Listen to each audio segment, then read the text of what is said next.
की बस्ती की तरफ निकल जाता है। वो थक हार कर एक पेड़ पर बैठ जाता है। आज तो इंसानों की आबादी से भी कुछ नहीं मिला। लगता है आज भूखे ही घर लौट कर जाना होगा। कौवा बैठा ऐसे सोच रहा था कि उसे किसी चीज की खुशबू महसूस होती है।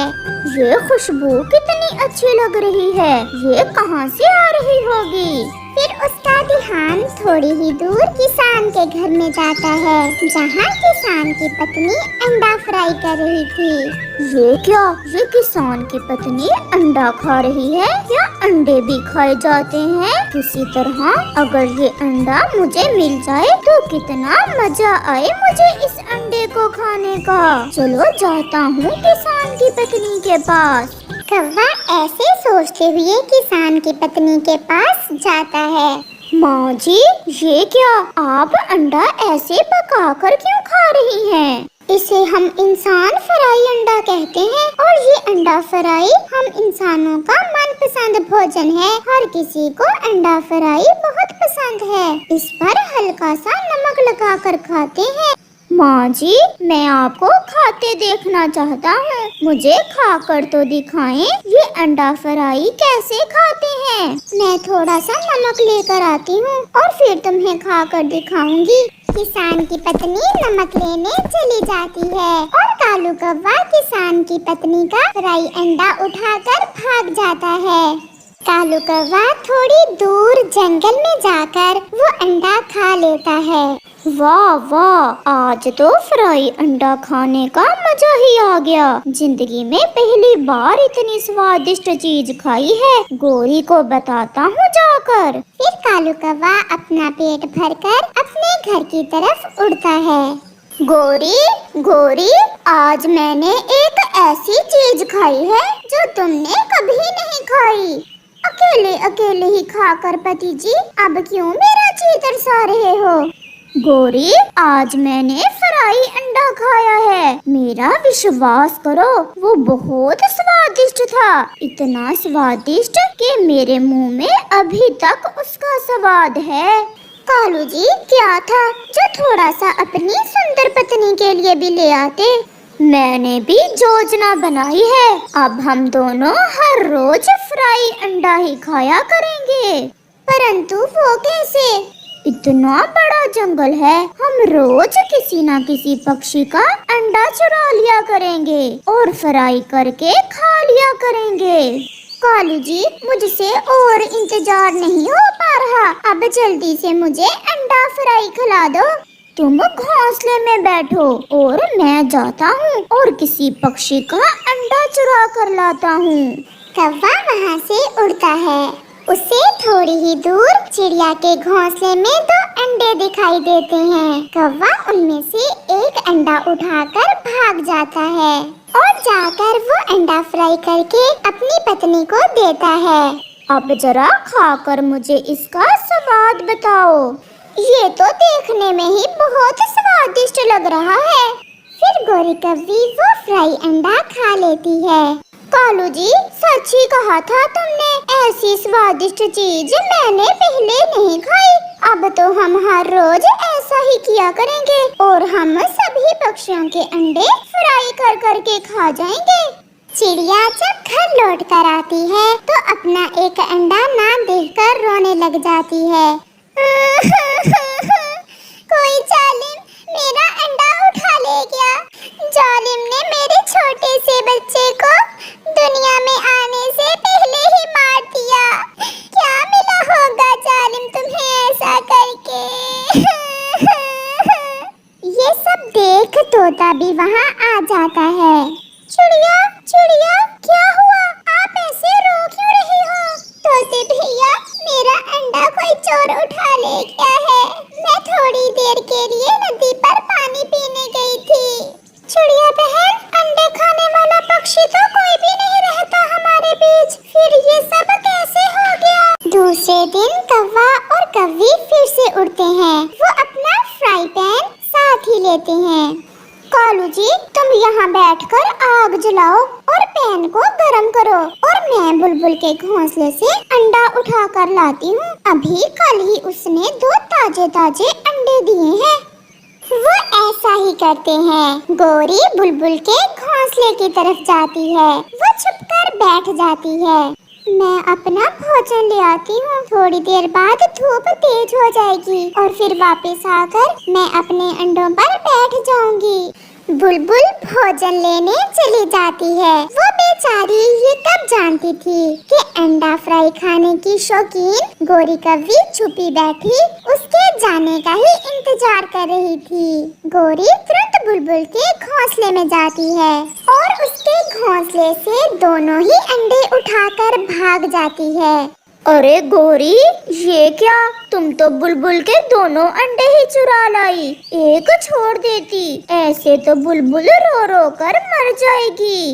इतना छोटा सा तो है बुलबुल का अंडा, एक से मेरा पेट कब भरेगा? तो फिर क्या ये दोनों ही तुम खाओगी?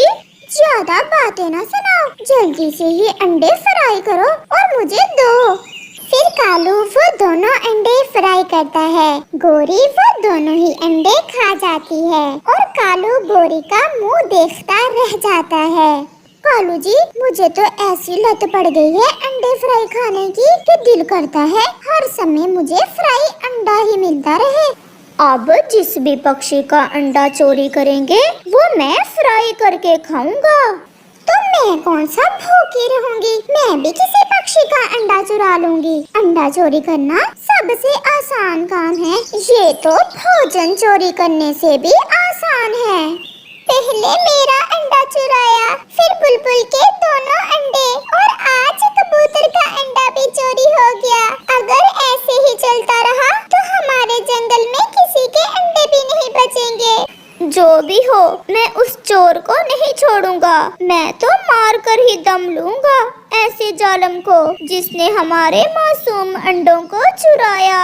न जाने उसने हमारे मासूम अंडों से क्या बर्ताव किया होगा। चिड़िया बहन, आप वो सामने वाले सूखे पेड़ पर एक छोटा सा घोंसला बनाएं और मैं अभी आया।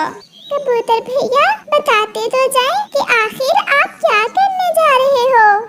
चिड़िया बहन, आप बस घोंसला बनाएं। और कबूतर वहाँ से चला जाता है।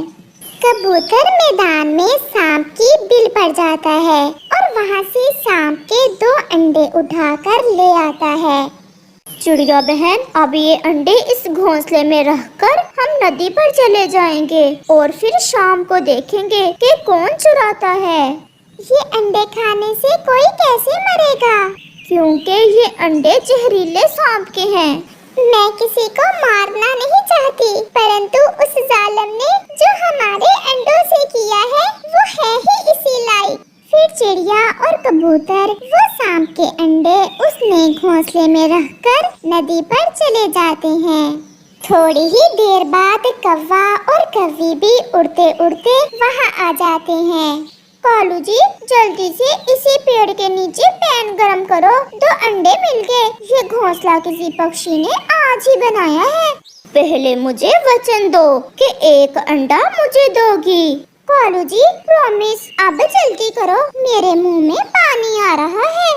फिर कौवा पैन गरम करता है और गौरी वो दोनों अंडे उठा लेती है। कौवा और कव्वी वो अंडे फ्राई करते हैं और वो दोनों एक एक अंडा खा लेते हैं। वो ये कब जानते थे कि वो अंडे तो जहरीले सांप के हैं। कौवा और कव्वी फ्राई अंडे खाते ही मर जाते हैं और फिर उन्हें बुरे काम की सजा मिल जाती है। इस कहानी से हमें सीख मिलती है, जो किसी के साथ बुरा करता है अंत में उसका ही बुरा होता है। दूर किसी जंगल में एक चिड़ियों का परिवार रहता था। उनके परिवार में मामा चिड़िया, पापा चिड़िया और उनके 2 छोटे छोटे बच्चे थे। चिड़िया का पति पहले तो बहुत मेहनती हुआ करता था, लेकिन जब से उसकी दोस्ती कालू कव्वे के साथ हुई थी वो भी बहुत कामचोर हो गया था। मानो यार, बताओ फिर मजा आता है ना घर में फारग बैठे रहने का और सोए रहने का।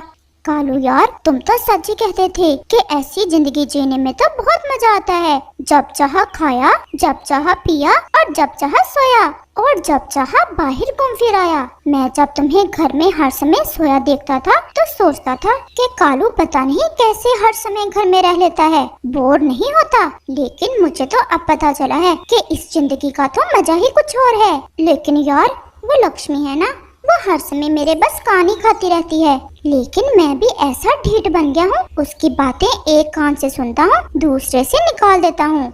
मेरी तरह मैं भी तो ऐसे ही करता हूँ। अच्छा कालू, अब मैं चलता हूँ। लक्ष्मी ने खाना बना लिया होगा, कहीं ऐसा ना हो कि सारा खाना खुद खा ले और अपने बच्चों को खिला दे। और फिर मानो चिड़ा वहाँ से चला जाता है। जब वो घर वापस आता है तो लक्ष्मी चिड़िया भी भोजन तलाश करके घर में आ चुकी थी। खाना बना लिया तुमने? मैं तो अभी अभी आई हूँ भोजन की खोज करके। इतनी जल्दी कैसे बना लेती खाना? चिड़िया बेचारी भोजन ढूंढ ढूंढ कर बहुत थक चुकी थी, लेकिन उसे अपने बच्चों के लिए रसोई घर में जाकर काम करना था। और फिर लक्ष्मी चिड़िया रसोई घर जाकर खाना बना लेती है और अपने पति और बच्चों को खाना खिला देती है। और फिर रात हो जाती है और लक्ष्मी के बच्चे सो जाते हैं। सुनिए, मैं बहुत थक जाती हूँ भोजन ढूंढते ढूंढते। आप भोजन ढूंढ लाया करें और मैं घर का सारा काम कर लिया करूँगी। तुम भोजन ढूंढकर मेरे ऊपर कोई एहसान नहीं करती। मैं भी घर में सारा दिन बच्चों का ख्याल रखता हूँ। बच्चों का ख्याल तो मैं भी रख सकती हूँ। आप पहले तो ऐसे नहीं होते थे, लेकिन जब से आपकी कालू कौवे के साथ दोस्ती हुई है, आप भी उसकी तरह कामचोर बन गए हैं। लक्ष्मी चिड़िया अपने पति को समझाने की कोशिश कर रही थी, लेकिन उसका पति गहरी नींद में सो गया था। और फिर हमेशा की तरह अपना सर खपाने के बाद लक्ष्मी चिड़िया भी अपने बच्चों के साथ सो जाती है। अगले दिन लक्ष्मी चिड़िया भोजन की तलाश में जाने से पहले अपने पति से कहती है, मैंने नाश्ता बना लिया है, बच्चों को मैंने खिला दिया है, आप भी उठकर खा लेना और बच्चों का ध्यान रखना। आजकल जंगल में एक चील आती है और वो बच्चों को उठा ले जाती है। नाश्ता करके फिर ना सो जाना। तुम जाओ, मैं देख लूंगा बच्चों को। और फिर लक्ष्मी चिड़िया भोजन की खोज में निकल जाती है। उसके जाने के बाद उसका पति मानो चिड़ा नाश्ता करता है और फिर से सो जाता है। चंदा, आज हम बाहर जाएं, थोड़ा घूम फिर कर आते हैं। नहीं चांद भैया, मम्मा गुस्सा होगी। मम्मा को कौन सा पता चलना है, हमने उनके आने से पहले पहले वापस आ जाना है। और फिर लक्ष्मी के बच्चे चंदा और चांद चुपके से घर के बाहर चले जाते हैं, जबकि उनका पापा सारी दुनिया से बेखबर नींद के मजे ले रहा था। वो दोनों बच्चे उड़ते उड़ते थोड़ा दूर निकल जाते हैं। अब तो उन्हें ये भी पता नहीं चल रहा था कि वो किस दिशा से आए हैं और उन्हें किस दिशा में जाना है। भाई, मैंने आपसे कहा भी था कि हम अकेले घर से बाहर ना निकलें, लेकिन आपने मेरी बात नहीं मानी। अब हम घर कैसे जाएंगे? वो दोनों बहन भाई ऐसे रो रहे थे कि वहाँ उनके पास एक चील आती है। चील के मुंह में उन बच्चों को देखकर पानी आ जाता है। वाह, आज तो अच्छा शिकार मिला है। चिड़िया के बच्चे, वो भी दो। आज तो मजा ही आ जाएगा। बच्चों, क्यों रो रहे हो? इधर आओ अपनी आंटी चील के पास, मैं तुम्हें तुम्हारे घर लेकर चलती हूँ। चील ऐसे कह रही थी, वहाँ से लक्ष्मी चिड़िया भोजन लेकर गुजर रही थी। उसे चील के पास अपने बच्चे दिखाई देते हैं। चिड़िया तो बेचारी बहुत परेशान हो जाती है। उसके कुछ समझ नहीं आ रहा था कि वो क्या करे। और फिर उसके दिमाग में एक आइडिया आता है। वो चील से कहती है, चील दीदी जल्दी चले, मैं अभी अभी आपके घोंसले के पास ही आई हूँ। वहाँ पर एक कौवा आपके घोंसले से अंडा निकालकर उसे पी रहा है। ऐसा सुनकर तो चील का रंग ही उड़ जाता है। उस कौवे की इतनी हिम्मत, मेरे अंडे को पिया उसने। आज तो उसके पूरे परिवार को कच्चा चबा जाऊंगी।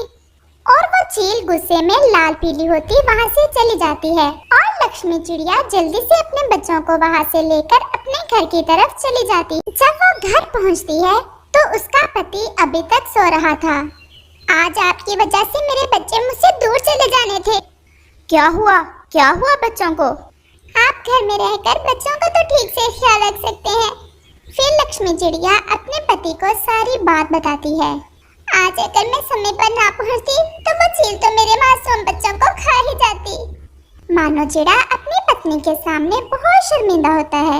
ऐसे ही रात हो जाती है। लक्ष्मी चिड़िया सारी रात जागती रहती है।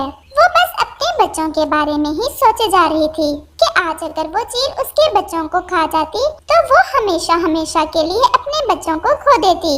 उसी परेशानी की वजह से लक्ष्मी चिड़िया को बहुत ज्यादा बुखार हो जाता है। अगली सुबह लक्ष्मी का पति उठ जाता है, जबकि लक्ष्मी अभी तक लेटी हुई थी। ये लक्ष्मी अभी तक क्यों नहीं उठी?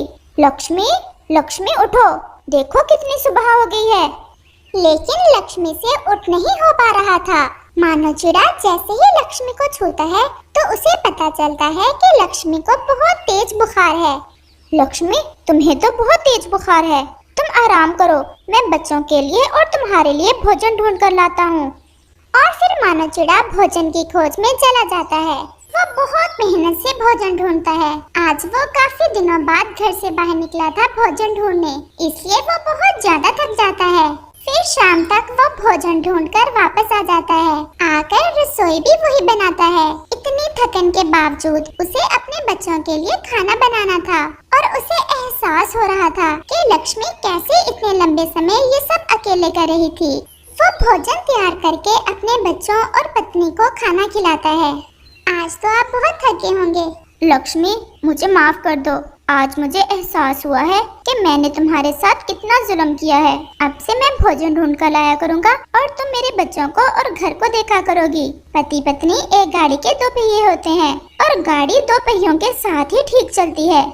लक्ष्मी चिड़िया अपने पति में इतना बदलाव देखकर बहुत खुश होती है और फिर वो हंसी खुशी का जीवन बिताने लगते हैं। प्यारे दोस्तों, अगर आपको ये कहानी अच्छी लगी हो तो हमें कमेंट करके जरूर बताना और इसे अपने दोस्तों के साथ शेयर और चैनल को सब्सक्राइब भी जरूर करना।